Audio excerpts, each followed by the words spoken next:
Election பக்கத்துல வந்துருச்சு. அதனால எனக்கு தெரிஞ்ச ஐயா மு.க. ஸ்டாலின் அவர்கள் பிப்ரவரி மாசத்துல முருகர் வேஷம் போட போறாரு.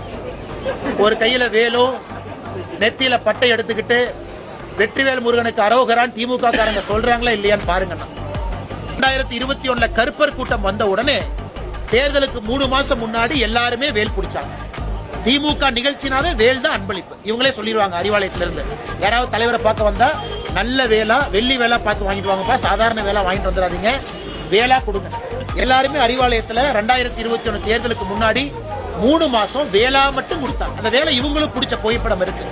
அதனால தமிழச்சி தங்கப்பாண்டியன் அவர்கள் மக்களுடைய மூட புரிஞ்சுக்கிட்டாங்க. ஓகே, நாம தென் சென்னையில எம்பி ஆகணும், நம்ம தென் சென்னையில யாராச்சும் 2-3 எம்பி வரணும்னா நமக்கும் கடவுள் பக்தி இருக்குன்னு காட்ட வேண்டும் என்பதற்காக பண்ணியிருப்பதாக நான் பார்க்கின்றேன்.